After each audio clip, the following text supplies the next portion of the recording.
Hey guys, di masa kayak gini penting banget buat kita jaga kesehatan. Dan salah satu caranya adalah dengan mengkonsumsi makanan yang sehat.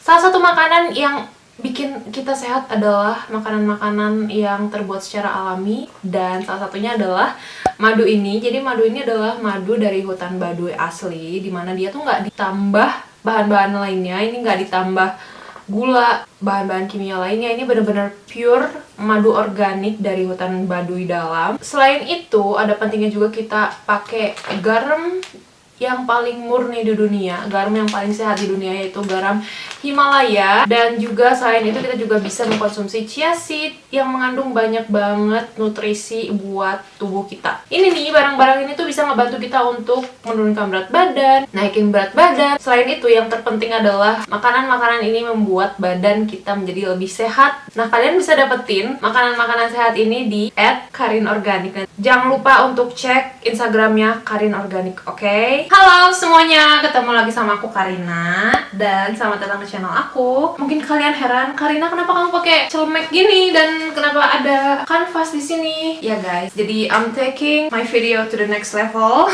Kalian pernah lihat video-video aku sebelumnya, aku pernah ngelukis, aku pernah menggambar, ya itu karena aku adalah lulusan FSRD yang sangat tidak berprestasi.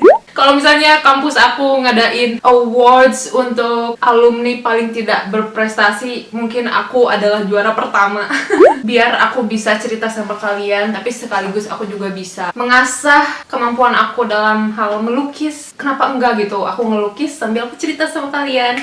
Brilian Karina, luar biasa. Video kali ini aku bakalan berubah menjadi Karina Kahlo. Ya, dan di sini aku udah punya kanvas ukuran 60 x 80, dan apakah lukisannya akan selesai dalam satu kali video? Kita lihat nanti, oke guys. Dan apa yang bakalan aku lukis? Aku mau ngelukis sesuatu yang mungkin kalian bisa lihat nanti kalau udah selesai.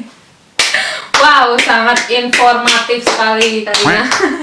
Jadi di sini aku masih punya cat di di pisau palet. Wow, profesional banget Karina. Oke guys, jadi cerita hari ini tuh bikin orang marah, kayak kok bisa setega itu gitu. Tapi sebelumnya aku punya pertanyaan nih buat kalian. Kalian pernah gak sih ngerasa kesel, ngerasa marah gitu sama orang tua kalian sendiri? Dan kalau misalkan kalian pernah, itu tuh gara-gara apa gitu? Kalian bisa tulis di komen di bawah ya. Kalau misalnya kalian lagi kesel, lagi marah sama orang tua kalian, itu biasanya apa yang kalian lakuin? Kalian tulis di komen di bawah juga ya. Kalau buat aku sendiri, ya namanya manusia lah ya, pasti pernah merasakan kesel, pernah ngerasain marah, segala emosi lah ya yang ada di dunia ini. Dan ya kasus kali ini tuh bikin kita bertanya-tanya gitu, benar nggak sih apa yang orang-orang bilang? Karena kan hampir semua orang tuh bilang kalau orang tua itu pasti melakukan yang terbaik untuk anaknya. Nah, di kasus kali ini tuh kita kayak jadi bertanya-tanya gitu, emang bener orang tua itu selalu melakukan yang terbaik untuk anaknya? Nah, jadi di kasus kali ini tuh aku mau nyeritain tentang Lyle dan Eric Menendez. Sorry, saudara. Jadi si Lyle dan Eric ini adalah dua orang bersaudara, dan mereka cukup terkenal guys, karena mereka tajir. Tajirnya bukan yang kaleng-kaleng guys, ini adalah tipe-tipe tajir Beverly Hills gitu. Kebanyakan komplek perumahan yang isinya selebriti doang gitu, yang orang-orang terkenal doang. Dan kenapa mereka terkenal? Mereka nggak hanya tajir ya.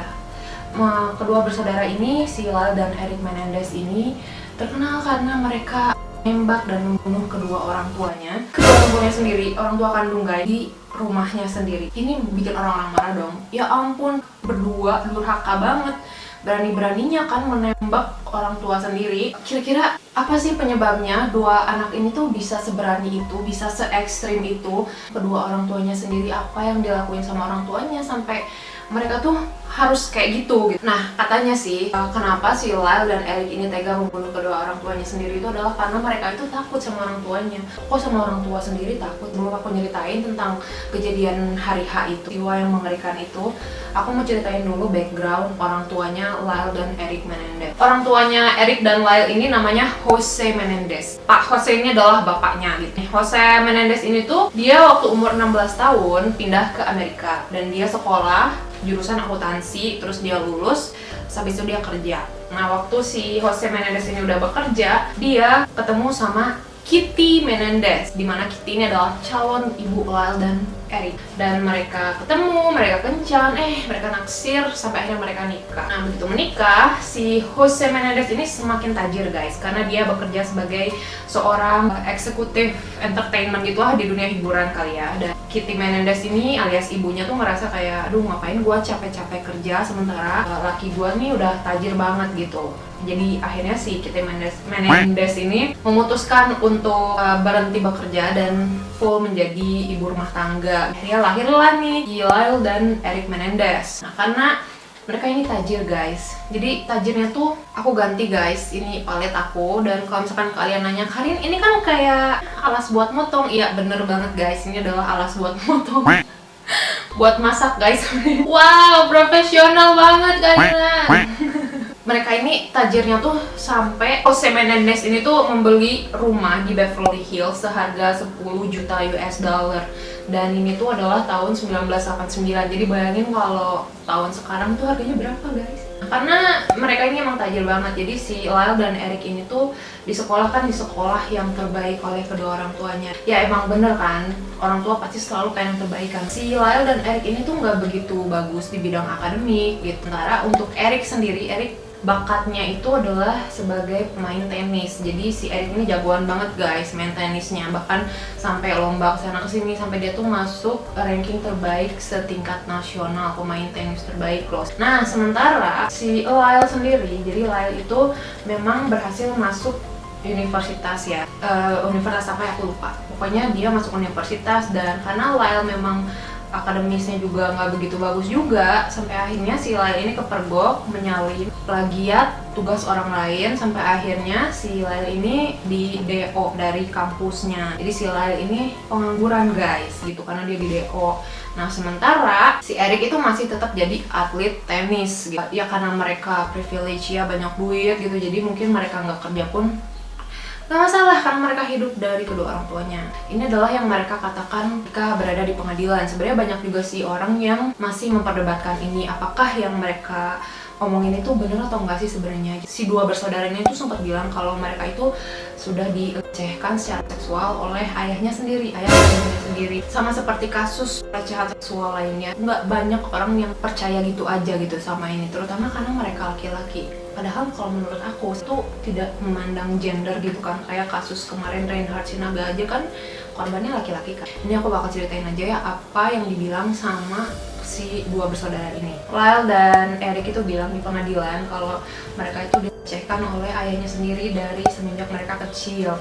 Dan bahkan ada foto di mana si ayahnya itu sedang menggendong dua dan tangan ayahnya tuh megang selangkangan salah satu dari mereka. Aku sih ngeliatnya kayak aneh juga sih megangin itu kayak awkward. Sementara itu katanya sih yang paling sering dilecehkan itu adalah Eric. Kita jadi penasaran dong, kok bisa gitu ya ayah ngelakuin hal itu sama anaknya? Ibunya ngapain selama ini? Emang ibunya nggak tahu? Nggak mungkin banget kan istri atau ibunya tuh nggak tahu. Katanya ibunya ini kalau misalkan ayahnya sedang beraksi, si ibunya tuh bakalan nonton TV sambil dikerasin suara TV-nya. Jadi kayak seolah-olah denial atau nggak pura-pura nggak tahu. Tempat yang harusnya dimana kita tuh ngerasa aman gitu, ini malah. Sementara kalau untuk Lyle sendiri, dia sebagai seorang kakak, itu katanya sih pernah ketika dia usianya udah lumayan besar, kayak 15-16 tahun, dia itu sempet mandiin sama ibunya. Usia-usia yang kita tuh dimana udah mandiri, ya nggak sih, udah bisa ngiket sepatu sendiri gitu kan. Pernah dia dimandiin sama ibunya, terus ibunya tuh kayak, I'm sorry guys, maaf ya kalau aku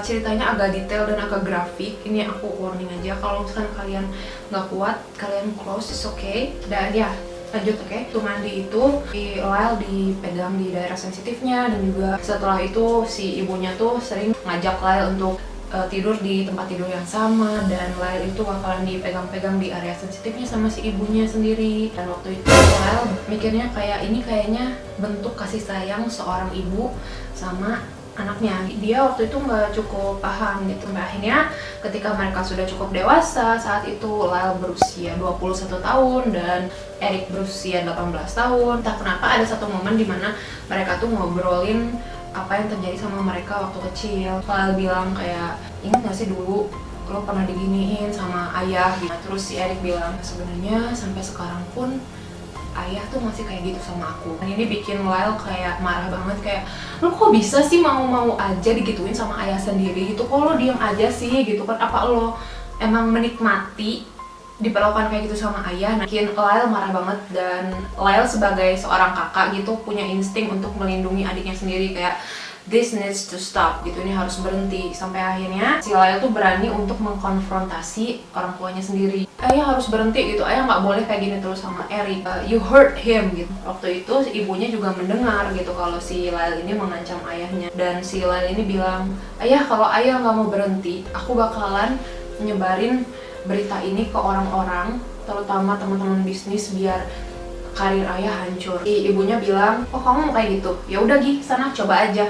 Kita lihat gimana nanti. Lyle mendengar pernyataan ini tuh kayak nggak terima gitu loh, kayak ya ampun, kok ibu sendiri yang harusnya ngebela, yang harusnya ngedukung, kok malah kayak gitu. Itu Lyle merasa nggak punya jalan keluar yang lain, nggak punya pilihan lain. Dia mau nggak mau harus melindungi adiknya sendiri gitu. Sampai akhirnya mereka berdua kepikiran untuk membeli senjata di salah satu toko sport gitu.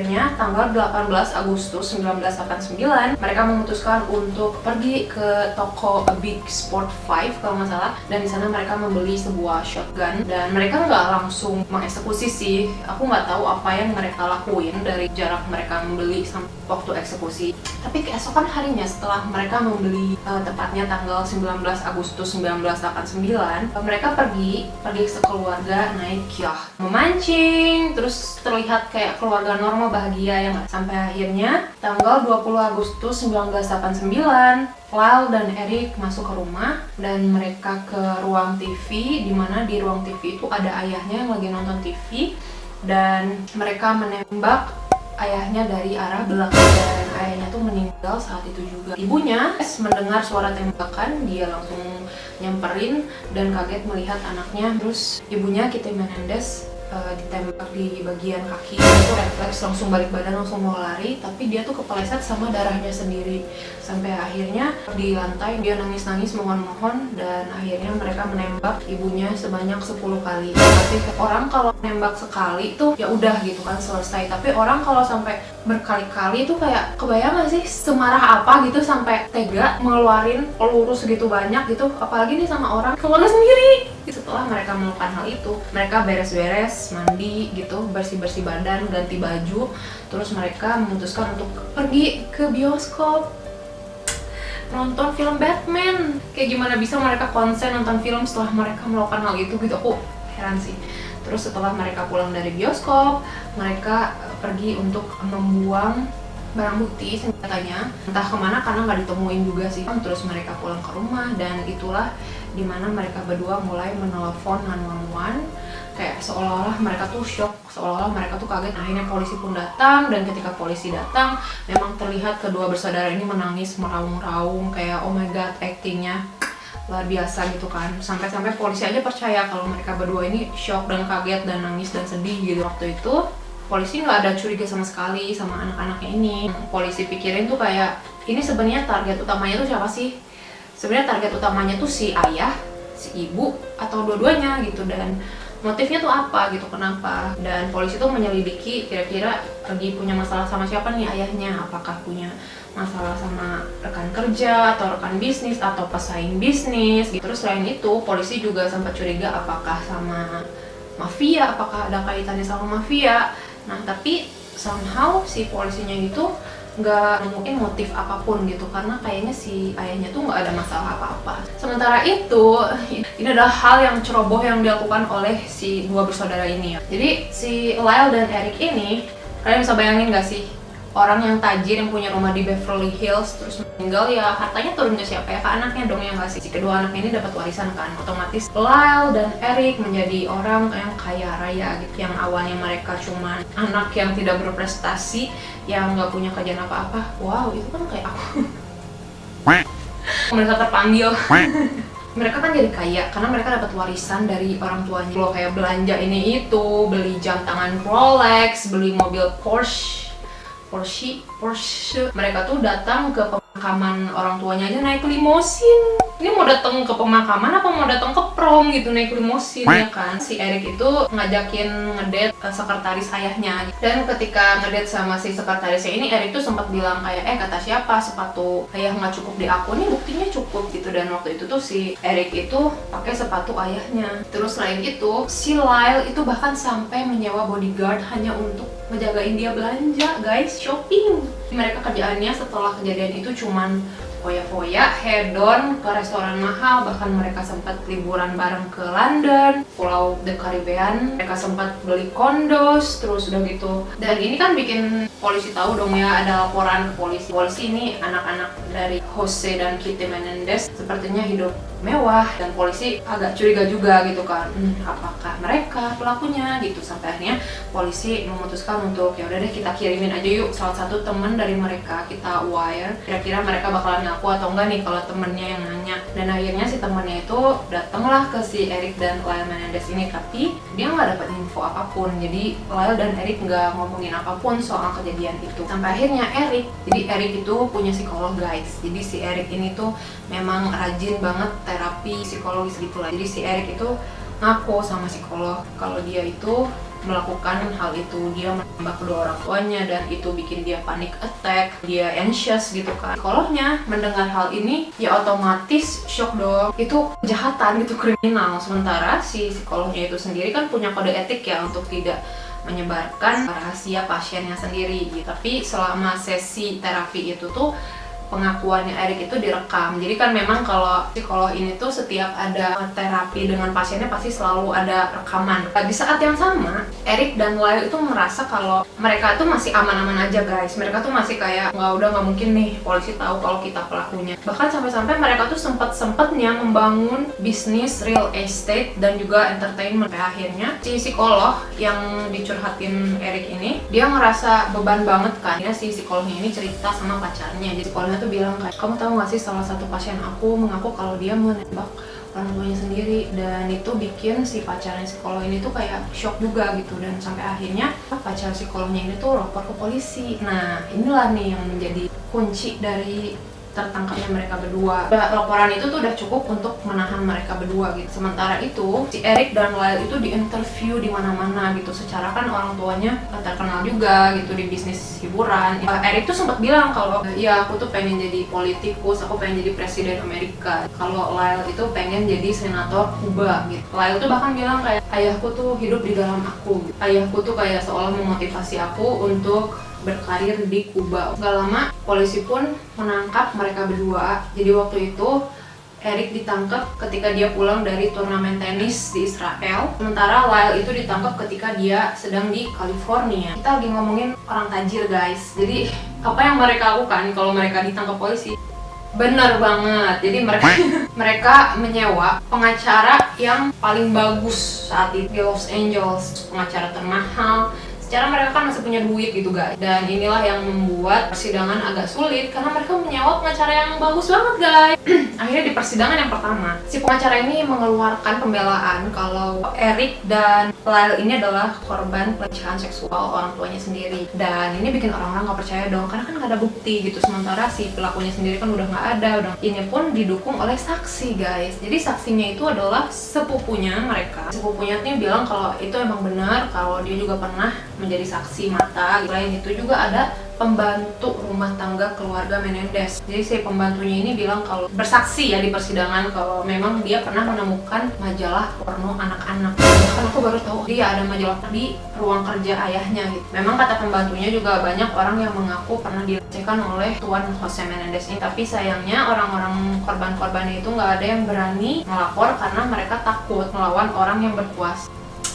Si pengacaranya ini tuh bener-bener bagus banget guys. Jadi persidangan ini tuh berlangsung lama banget, bahkan sampai bertahun-tahun. Akhirnya ketika persidangan kedua dimulai, hakimnya diganti. Si hakim yang baru ini tuh bilang kalau mereka nggak boleh menggunakan alasan pelecehan seksual untuk bentuk pembelaan. Jadi akhirnya pada persidangan ini akhirnya mereka divonis bersalah dan harus dipenjara seumur hidup tanpa pembebasan bersyarat. Ya mereka tuh dipenjara karena desakan dari orang-orang, desakan dari media, desakan dari semua orang deh pokoknya kalau mereka emang harus dipenjara. Ada perdebatan juga gitu, apakah memang mereka tuh dulu sempat dilecehkan. Sampai akhirnya ada seorang psikolog anak itu yang menangani kasus ini, dan psikolog ini bilang kalau apa yang mereka bilang itu benar, kalau mereka adalah korban pelecehan, terutama Erik.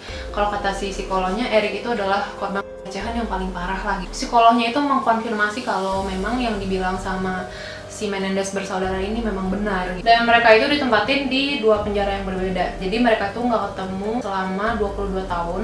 Sampai akhirnya tahun 2018 mereka ketemu lagi karena mereka ditempatkan di penjara yang sama, dan mereka tuh kayak terharu, nangis, terus kayak kangen juga mungkin. Setelah mereka masuk penjara pun mereka sempat diinterview beberapa kali. Mereka tuh sepertinya sih tidak menunjukkan penyesalan apapun. Dan menurut kalian, apakah mereka berdua pantas dihukum seumur hidup? Menurut kalian, apakah memang benar mereka adalah korban? Mungkin kalian penasaran, kok lukisannya belum beres? Ya benar banget guys, karena melukis pakai cat minyak itu lama. Lukisan ini bakalan dilanjutin di video selanjutnya. Jangan lupa di like, di komen, di subscribe, dan di share. Terima kasih banyak yang udah nonton. Sampai ketemu di video selanjutnya. Bye bye.